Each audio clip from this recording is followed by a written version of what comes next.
My name is Tom Walker, and I hit the floor in front of my whole family on Christmas Eve, gravy on my shirt, my hips screaming because my stepson, Kyle, shoved me away from the head of the table and said, "That seat belongs to my dad. Get out." For a second, nobody breathed.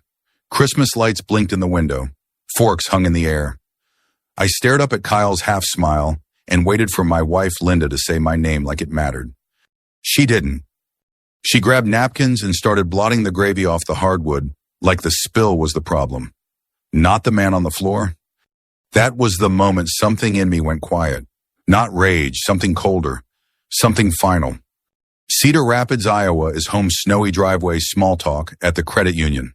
Friday fish fries at the VFW. I'm 56 and I've lived by simple rules. Show up, keep your word, pay your bills early. At our age, your name is your credit. And that's why the chair mattered. It was my father's chair, old wood-worn arms, a squeak in the back left leg. When he was in hospice, he'd sit in it by the window and watch the parking lot like he was waiting for someone to come home. After he passed, I hauled it into my garage, tightened the joints, stained it walnut, and repatted the seat. I did it with my own hands because it felt like saving a piece of him. When Linda and I got married, second marriage for both of us, I brought that chair into her split level like it belonged. For years on holidays, it sat at the head of the table. Not because I demanded it, but because that's where the host sits. That's how I was raised. And I'd been hosting more than anyone liked to admit. 2 summers ago, I used a chunk of my savings to redo Linda's kitchen. Solid cabinets, a new faucet, better lighting over the sink. Nothing flashy, just decent. Linda cried when she saw it and said, "Now I can have family over without being embarrassed." I believed her. Kyle was supposed to be part of it. Kyle is 32 and built like he still thinks high school football is going to call him back. Broad shoulders, quick temper, the restless energy of a man who thinks the world owes him. He bounced between jobs and somehow always ended up back in Linda's orbit when money got tight. He never called me dad, just Tom. I didn't push it. I wasn't trying to replace anyone. I even helped him when he was younger, taught him basics, handed him my old drill when he moved out, covered a bill here and there when Linda begged me to keep the peace.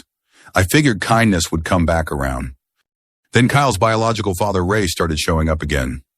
Ray was loud and confident, the kind of guy who acted like he owned whatever room he entered. Linda said he'd been mostly absent when Kyle was a kid. Lately, he'd been making up for lost time, which meant spoiling Kyle and letting Kyle believe Ray was the only man who mattered. This Christmas, Ray insisted on coming to dinner. Linda said it's important to Kyle. I said, so am I. She gave me that tight little smile that meant, please, Tom, don't start. Let's just have a nice night, she said. By 5 o'clock, the house was hot from the oven. The turkey smell sat thick in the air. A Hy-Vee pie box was on the counter because Diane, Linda's sister, baked by buying whatever was on sale. Someone put on old Christmas music, Bing Crosby, Nat King Cole, the kind my dad used to hum. I made coffee the way Linda liked it, strong and plain. Kyle came last, of course, with Ray right behind him. Kyle slapped Ray on the shoulder and said, "There he is, the man of the hour." Ray grinned at me like I was the hired help. "Smells good in here," he said. "We all pitch in," I replied. He chuckled like that was cute. We sat. Plates clinked. Someone said a quick prayer. I reached for the carving knife, my dad's old one, sharp and thin, and that's when Kyle's hand snapped out and grabbed the back of my father's chair. "Hold up," he said. I looked at him confused. "What are you doing?" Kyle's eyes were bright and mean. He nodded at Ray. "That seat belongs to my dad," he said, loud, clear, sure of himself. "Get out." I started to laugh like it was a joke my brain hadn't caught up to. Kyle, don't. He shoved me. Not a playful nudge. A real shove, 2 hands to my shoulder and chest. The chair scraped. My boot caught the rug. My hips slammed the floor, and pain shot up my side so fast it stole my breath. Gravy splashed across my shirt and onto the wood like a slap. Somebody gasped. A fork hit a plate with a sharp ping. A kid whispered, "Mom." Kyle stood over me, breathing hard like he'd finally proved something. And Linda, my wife, didn't even look down. She grabbed napkins. She wiped the spill. Her face was calm, almost blank, like she'd decided this was simply easier than choosing a side. I pushed myself up on one hand, the hardwood cold under my palm. My dignity burned hotter than my bruised hip. I looked at Linda, waiting for a word to hand anything. She kept her eyes on the floor. In that blinking, Christmas light silence, I understood something I'd refused to see for years. To them, I wasn't family, I was maintenance. So I stood slow and steady, swallowing the pain, and I walked out into the Iowa cold without saying a single word. My truck door shut with a hollow thump, and for a moment I just sat there in the driveway, hands locked on the steering wheel, like it was the only thing keeping me upright. The porch light threw a weak yellow circle over the snow. Behind the window, I could still see the table shapes moving heads, turning someone laughing too loud, like laughter could erase what just happened. My hip pulsed like a warning light. At 56, you don't bounce. You feel every year all at once. I started the engine and backed out without looking back. The tires crunched over the frozen slush. I drove with the heater blasting and the radio off because I didn't want a Christmas song lying to me. I ended up at Casey's for coffee because I didn't know where else to go. The place smelled like grease and cinnamon rolls. I sat alone in a booth and stared at the dark window, watching my breath fog the glass. My phone buzzed. Linda. I watched it ring until it stopped. A minute later, Kyle. Then Linda again. I didn't answer. Not because I wanted revenge, because if I opened my mouth, I wasn't sure what would come out. And because I could already hear Linda's tone soft smoothing, like we could mop this up with an apology and a pie. I drove home my home, at least on paper, to the small ranch house I'd owned long before Linda. 2 bedrooms, a garage that still smelled faintly of sawdust, and a quiet that didn't pretend. On the way in, I passed the thin folder I keep on the hall shelf, my papers folder. Deed copy, insurance warranties, and a stack of receipts from that kitchen remodel at Linda's place. Menards runs every Saturday for a month.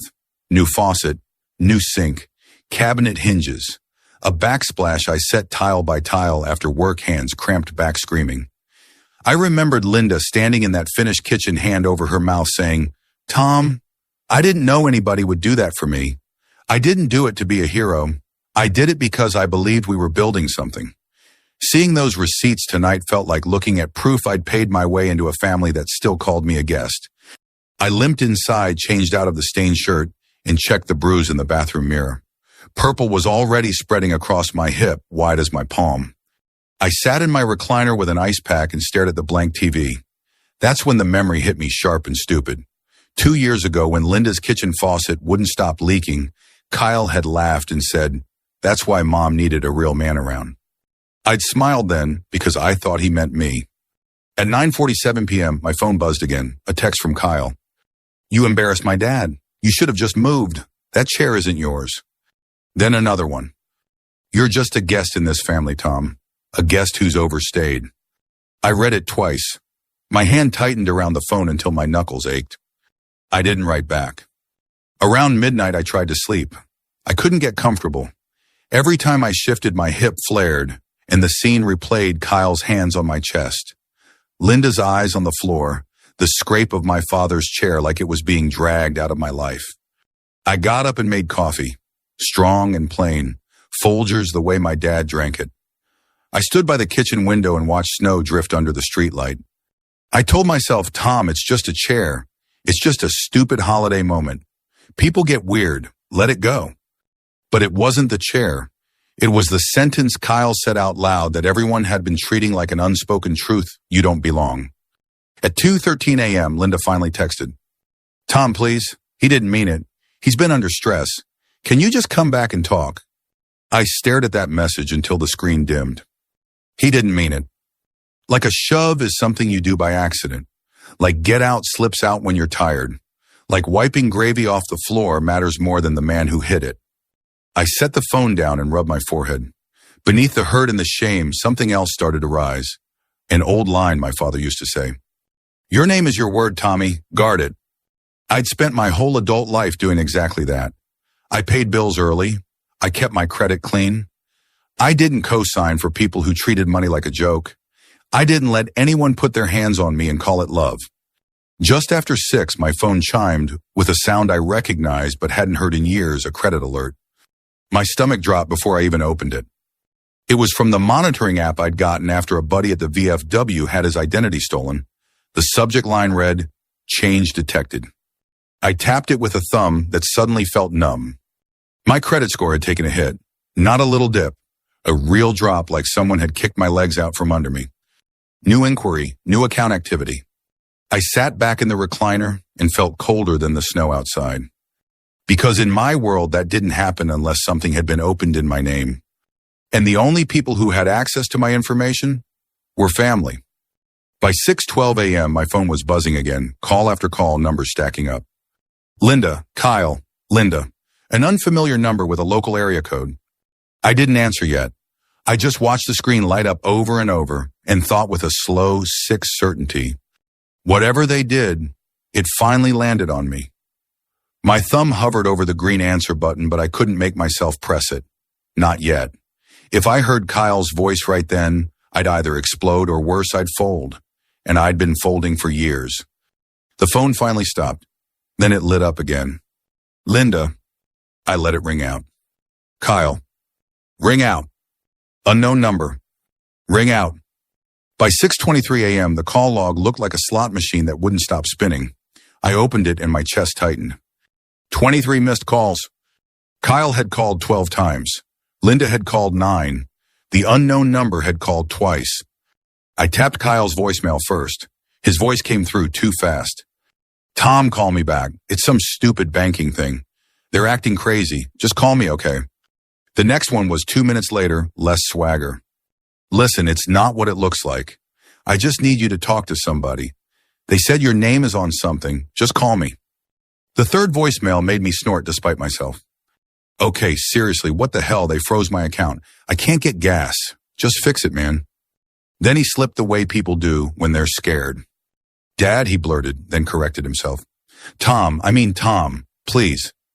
All those years he couldn't spare me a dad, but the minute money got tight, his mouth reached for it like a reflex. I clicked Linda's voicemail. Her voice was shaking. Tom, please answer. Kyle's freaking out. There's something with the credit union. Can you just pick up, please? Then the unknown number called again right on cue. Local area code, Cedar Rapids. This time I answered, hello, Mr. Walker. A woman's voice, professional, careful. This is Marcy with Hawkeye Community Credit Union. I'm calling about an urgent matter on your account. Do you have a moment to talk privately? I'm alone. Thank you. We're trying to reach you because there's been a delinquency notice issued on a personal loan where you're listed as the guarantor. I blinked. I'm listed as the what? The guarantor? A co-signer, she said. The loan is past due and our system flagged your credit profile. Marcy cleared her throat. The other party called at 5:30, she said. He said there must be a mistake that you always handle the bills and that you'd approve whatever was needed to keep the loan current. I felt heat rise behind my eyes. Always handle the bills like I was a service plan. How much is it? I asked. She flipped a page. $18,400. Opened 8 months ago. First payment missed last month. Second missed this week. $18,000. That wasn't gas money. That was a truck. That was a whole season of somebody's bad decisions. And this affects my score, I said, even though I already knew. Yes, she said quietly. Because you're tied to it. That's why you got the alert. I stared at the numbers and thought about every time I'd paid early just to keep that little 3-digit badge clean. At our age, a good score isn't vanity. It's proof you didn't wreck your life. I didn't co-sign anything, I said. There was a pause, like she'd expected that. Mr. Walker, the loan file includes your name and a signature attributed to you. If you believe that signature is not yours, we have procedures. What procedures? We can open a fraud review, she said gently. The fastest way is for you to come in. We open at 8, but I can have someone meet you sooner if you're able. I glanced at the clock, 6:31. I'll be there. I didn't call Linda. I didn't call Kyle. I put on jeans of flannel and my work boots like armor. The air outside slapped my face awake. Snow crunched under my soles. My hip protested, but I welcomed the pain. It kept me honest. The credit union parking lot was mostly empty, the sky the color of old steel. I sat in my truck for a second and looked at my own reflection in the windshield gray, at the temples, eyes tired. I thought about my father's chair, Kyle's hand on it like he had a deed. Then I walked in. Marcy met me in the lobby, a woman in her 40s with kind eyes and a badge clipped to her cardigan. She led me to a small office that smelled like copier toner and coffee. I'm sorry it's the day after Christmas, she said. I know this is stressful. Just show me, I replied. She slid a folder across the desk. On top was a loan summary, Kyle's name, Linda's name, and there it was, my name typed neatly under guarantor. My stomach rolled. Marcy turned the monitor. Here's the signature page. A scanned document appeared. My signature sat at the bottom in black ink. Except it wasn't mine. It looked close from far away, but the rhythm was wrong. The T had a loop I never used. My last name ended with a little flourish I'd never add. Marcy watched my face. Is that yours? I swallowed. No. She nodded almost sadly. Do you ever sign as Tommy? My throat tightened. Only my father called me that. I haven't signed that name since I was a kid. She pointed at the line. There in shaky cursive was Tommy Walker. My skin went cold. Who had access to your information? Marcy asked softly. I stared at the screen. My wife. Marcy didn't judge. She just opened a drawer and set a form on the desk. This is a statement of fraud, she said. If you sign it, we open an investigation. That can have serious consequences for whoever submitted the paperwork. My phone buzzed on the desk. Kyle again. Marcy glanced at it and back to me. You don't have to decide this second. I looked at the pen, then at the Tommy signature on the screen. I'm not deciding out of anger, I said, surprised by how steady my voice sounded. I'm deciding because my name means something. I took the pen, and outside that little office, the credit union stayed quiet, normal, while my whole family started to crack. My first thought was that the shove was the worst part. I was wrong. The shove was just the announcement. The paperwork was the execution. I signed the fraud statement with a steady hand and a sick stomach. Marcy, the credit union rep, slid the form into a folder and said, once we open a review, we can't unopen it. Then let it stay open, I told her. She printed copies, circled a case number, and explained it plain an investigator would call, and I'd need to provide samples of my normal signature. No drama, just procedure. That made it feel real in a way I hated. In my truck, my phone lit up again, Linda. I answered before I could soften. Tom, where are you? She said. Kyle can't access his account. Ray's losing it. What did you do? What did I do? I repeated. Why is my name on an $18,000 loan? There was a pause that said more than any confession. Linda. I was trying to help, she whispered. Kyle needed it. He said Ray would cover it. It was temporary. And you signed my name. You would have said no, she said, like that explained everything. That's because no is a full sentence, I replied. And my name is not a community resource. Tom, please, she begged. It's just paperwork. Just paperwork. Like vows were just words, like a signature was just ink. I drove straight to Linda's house. Snow drifted down quiet and relentless. When I walked in, Kyle was waiting like a bouncer, eyes red and wild. Are you happy? He snapped. They froze everything. I can't even buy gas. Ray was behind him in the living room, pacing with his coat still on. And in the corner, like somebody had shoved my history out of the way, was my father's chair. Moved. Exiled. Kyle saw me looking and smirked. Yeah, we moved your little throne. It's my dad's chair, I said. Kyle's laugh was sharp. Your dad's dead. Mine's right here. Ray jabbed a finger at me. You don't do this to family, he barked. I looked at him. Kyle didn't worry about family when he shoved me to the floor last night. Kyle stepped closer, voice rising. You're a guest here, Tom. A guest who overstayed. That seat was never yours. Linda stood in the kitchen doorway with a dish towel twisted in her hands. She wouldn't meet my eyes. That was the part that still hurt the most. Tell him, I said to her. Tell him whose name is on that loan. Linda's mouth opened, then closed. Kyle's face shifted, panic sliding under the arrogance. Mom, he said. She finally whispered, I signed it. I thought it would be okay. Kyle stared at her, then at me, like I'd just pulled the floor out from under him. You told them it was fraud, he said, spitting the word. You made my mom a criminal. I told them the truth, I said. I didn't sign anything. You could have covered it, Kyle shouted. You always cover it. That sentence hit me harder than the shove, because he was right about one thing I had. I turned and walked out before my temper made a mess I couldn't clean up. In the truck, my hip throbbed with every bump, and for a moment I wanted to go numb, call it a misunderstanding, make a payment, swallow the humiliation like I'd swallowed it for years. Then my phone buzzed with a new voicemail from Kyle. This one wasn't angry. It was desperate. Tom, listen, he said, breathless like he'd been running. Just tell them you signed it. I swear I'll pay you back. Ray said he's got it. He just needs time. Come on, man, don't do this. It's embarrassing. Embarrassing, not wrong, not illegal, just embarrassing. I didn't go home. I went to the VFW. VFW Post 788 isn't pretty, but it's honest coffee that tastes like it's been sitting since breakfast, and men who don't waste words. Frank Delaney was their 72 retired attorney, the guy who reads the fine print so the rest of us don't get eaten alive. I slid the folder to him without saying much. He skimmed, then tapped the signature page.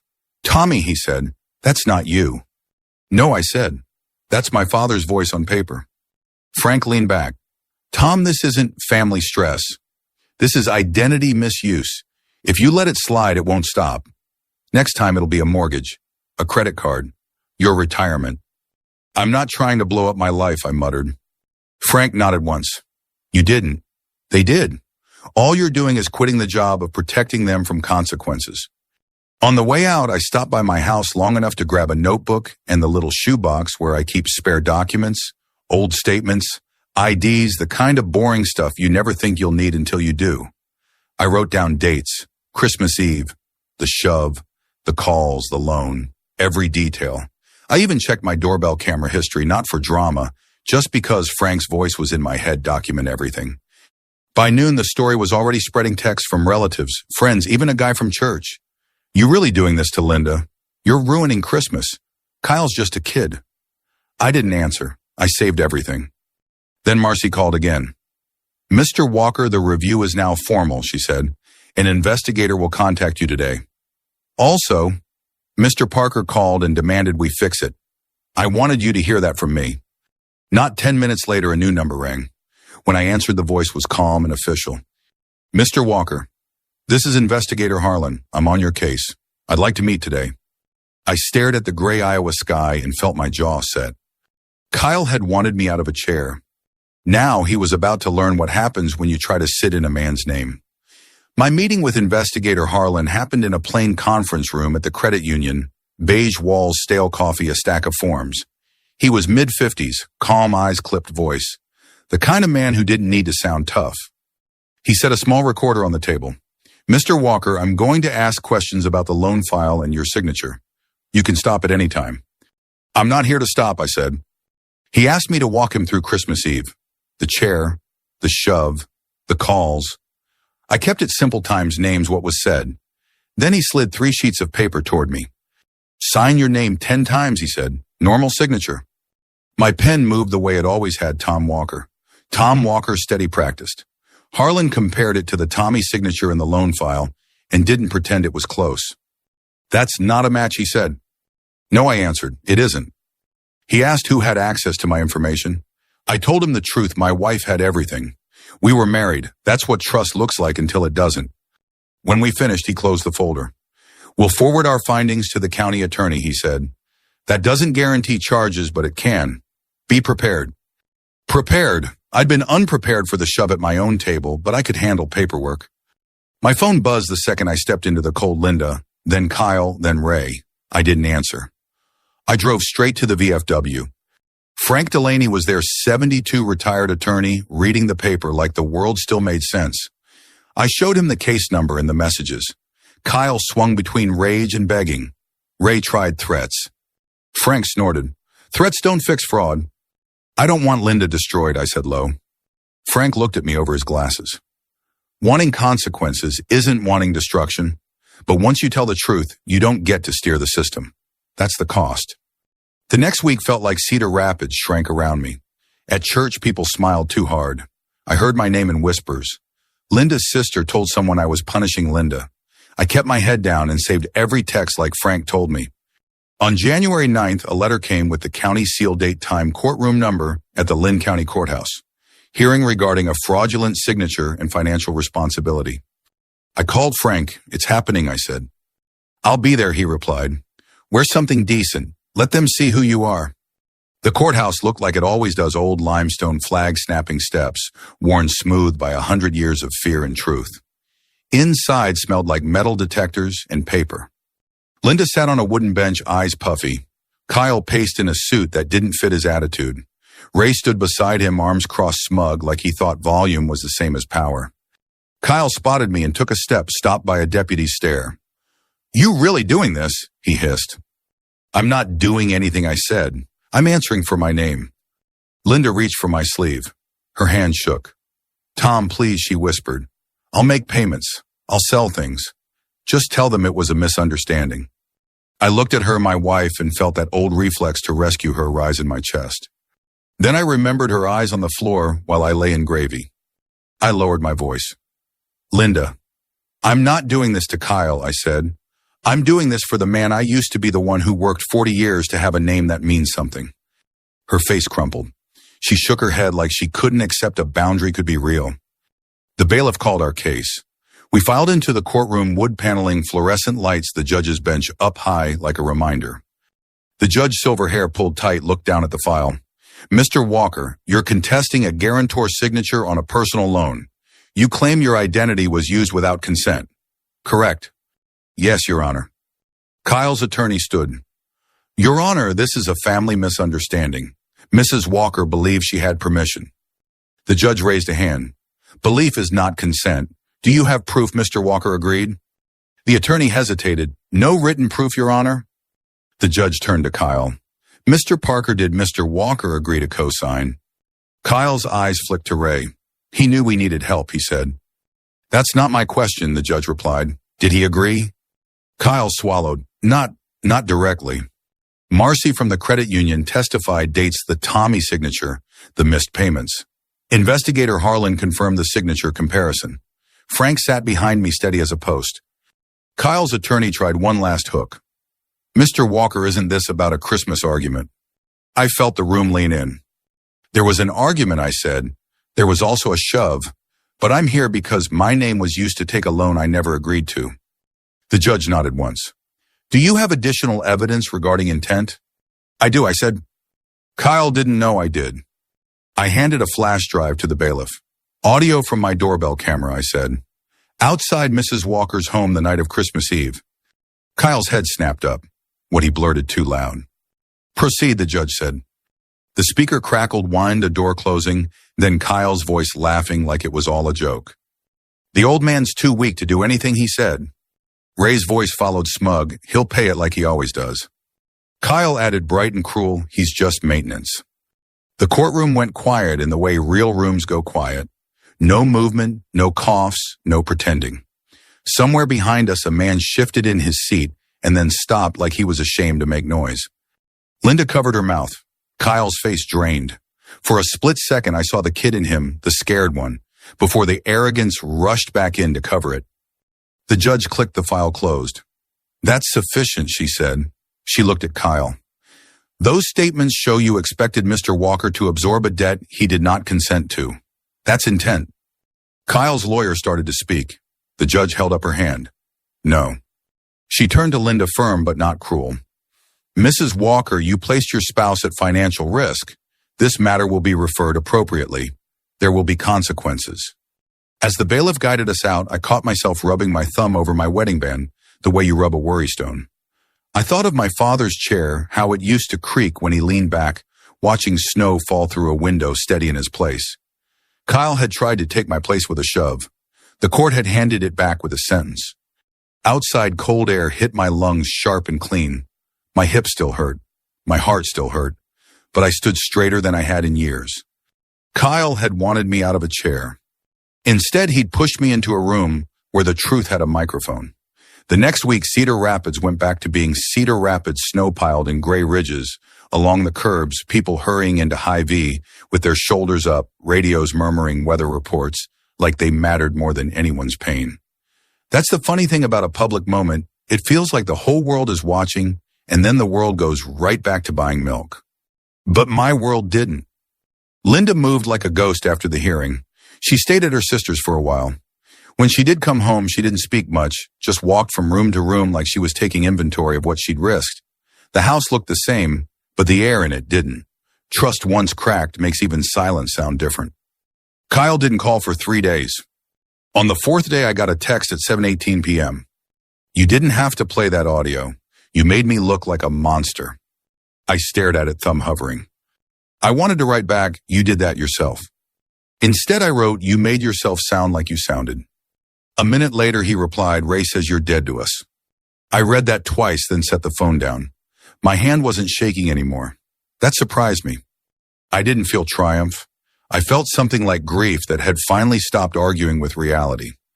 2 nights later, Linda showed up at my door with red eyes and a grocery bag in her hand like an offering.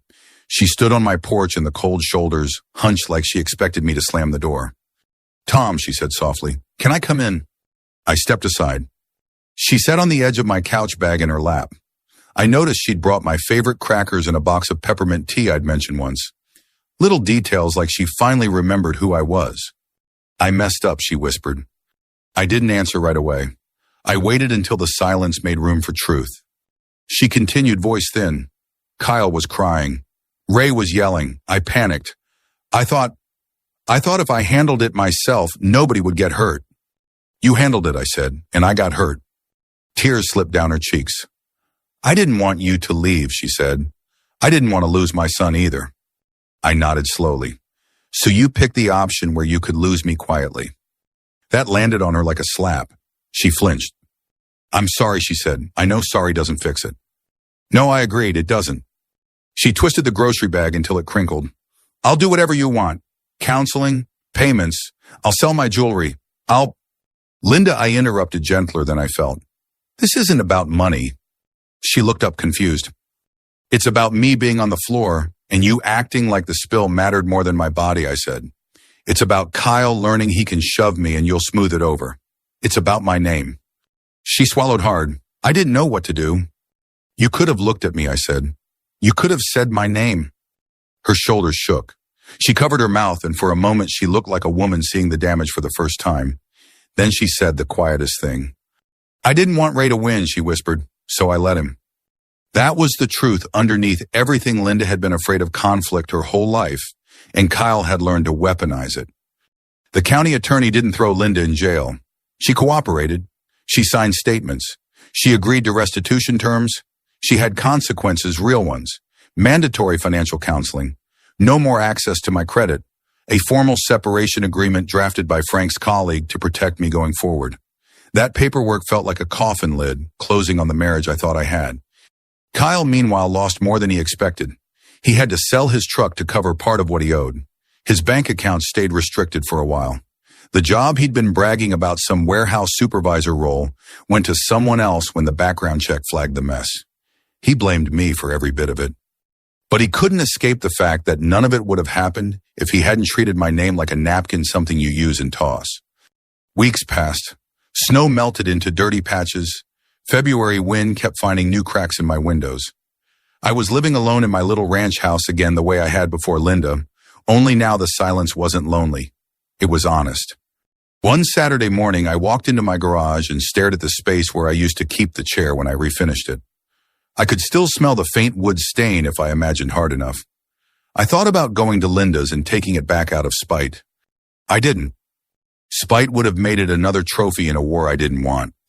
Instead, I asked Frank to go with me one afternoon, not to fight, just to retrieve what was mine. We met Linda at her place. Kyle wasn't there. Ray wasn't there. Thank God. The chair sat in the corner of the living room like it had been punished for existing. I ran my hand along the worn armrest. The wood was smooth under my palm, familiar as a handshake. Linda stood behind me, wringing her hands. "You can take it," she said. "Of course." I nodded. "I'm taking it home," I replied, "where it belongs." Frank helped me load it into the back of my truck. As I tied it down, the chair creaked once, like it was clearing its throat.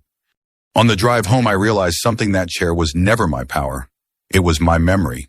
Kyle couldn't steal it by sitting in it. He could only shame himself by thinking he could. That night, I made coffee and sat in the chair by my living room window. Snow drifted down again, soft and steady, like Iowa didn't care about anyone's drama.